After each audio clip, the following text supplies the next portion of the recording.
Welcome to ADHD Power Tools, where we give you the tools to unlock the power within. Hello, Brooke. Today I want to talk to you about organization.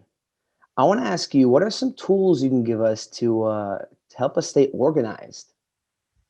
Yeah. So people say, okay, can you help me organize my closet? Or can you help me organize my materials at home?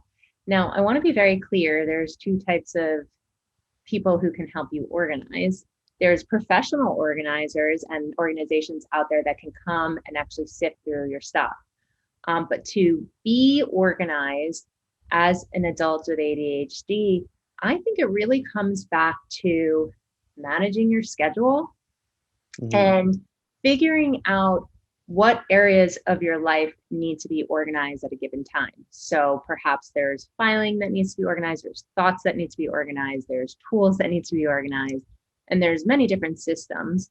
One in particular that many ADHDers thrive on is having that object permanence, knowing where something is, having it out in front of them, having it labeled, and being able to find it easily. So that could be even opening up the refrigerator and having your food out in a clear bin where you can see the food so it doesn't go bad in the refrigerator. Exactly. Same thing with your closet. If you have shoes, put it into clear bins so it's visible. Same thing with your pantry. That's object permanence. Another great thing for ADHDers is to color code things. So color code your wallet, color code your keys. I know when I go into my pocketbook, not only are my keys color coded, but I also have a tennis ball for the actual keychain. It's bright yellow. So whenever I go into my bag, I'm able to see it and pull it out and find it. And I don't have to spend time and stress looking for my keys. 100%. And then having that launch pad by your door where you have all of your essentials. One thing that I had come up with a client before is counting before you leave. So I created this song when the coronavirus came out. 1, 2, 3, 4, get yourself out the door. Kimesel Purell, Kimesel Purell. You can find it on my YouTube. But the point of it came from me working with one of my clients because before you leave, having that numbers. Okay, what do I need to leave? I need my keys. I need my wallet. I might need my mask at this point. And I need my cell phone. So going through visual reminders, object permanence, those are just some quick ways to keep organized. I really like that song, number one. And number two, I love how you say know where everything is, the object permanence part. 100%. If you don't know where things are, it lags your day up a little bit. It slows you down. 100% happens to me. And when I think organization, obviously it's schedule, calendar, know what you're doing the next day. Keep things, obviously organize your desk, your car, your room, etc. Putting things in the right spot. But I also think about the smaller things. For example, like when your car is a little messy in the back seat and you just keep pushing it off and pushing it up, pushing it up. Those water balls under the seat. Yes. Yes. And even like the notifications, like the mail app, the notifications, it's like at 1,000 something, or your messages app, it's at a couple hundred. Even in your desktop, your computer, the desktop, the files and folders are everywhere. And these are things like, they're there, we can function, but we always see them and remember, oh no, we need to fix this. We need to organize this. And we know if we do organize it, we'll feel so much more at ease and like so much more, it will be quicker. We can function much more betterly and efficiently.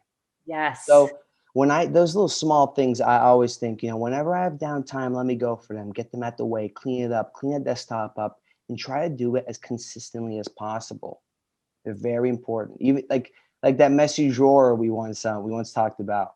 That little messy drawer that you have that's always it's scattered everywhere. There's a bunch of junk in there, and try to keep it clean. And even if it gets messy every week, just go back at it and go back at it. Kind of like eating the frog, like you've brought up once in a previous episode. Yeah. I love how you said like organizing your desktop. One really neat thing that I've seen before is someone actually making their desktop on Canva and putting just squares, maybe Hmm. like 4 different squares that look like a folder, Hmm. and then you name it. So tasks that need to be completed, Hmm. tasks that are done, Hmm. 30-day to-dos or whatever. And then you just put the files in those boxes so you can visually see it on your desktop. I And see you what can you're saying. organize it whatever way you want. Hmm. But so your desktop's not cluttered. Another really cool thing about the desktop on a Mac is that you could use the app Stacks. So Hmm. if you hold down on your mouse, it just you press use stacks, and then you put all of your files. It does it automatically for you, all the screenshots, Hmm. all the Word docs, that sort of thing. So if you don't want to spend the time actually organizing everything, it does it for you quick and easy, and visually it looks a little bit better. Exactly. But And I would like to say, and I apologize, so many people who have ADHD say, well, you know what? I thrive in hmm. organized chaos. Hmm. And I've seen colleagues' desks that I work with who will have a stack of papers and their desk is overflowing with everything, but they can tell you exactly where it is, where the thing is that they need. Hmm. Other people, it will drive them crazy. They say, Hmm. clear your desk, clear your minds, visual clutter equals distraction. But some people thrive off of that, the chaos. Exactly. That's kind of how I am with my closet and clothes. I'm going to be completely honest. My mom sometimes walks in. She's like, "How do you do this?" I'm like, "I know where everything is. That's all that matters. I know where my stuff are." But in other areas, I try to stay as organized as possible. Right. Yeah. As long, there's the interdependency piece where you are in a relationship or you're living at home or you have friends, the common areas where it might bother another person who you're living with is something that you need to discuss with the person to be more organized. But your personal space, like your closet, your junk drawer, I always say pick your battles, especially with parents. If your child has a messy room, just tell them to close the door, because Hmm. there's only so much that Yeah. someone can organize all the time, because our executive functions, it gets exhausting to organize Hmm. everything and plan everything. So you do as much as you can, you prioritize what's important to organize, and then the other things, you put it in the closet, you shut the door, you put it in a junk drawer, and if it's miscellaneous, it's right there, Yep. and you prioritize. Exactly. Exactly. Trying to stay organized every day.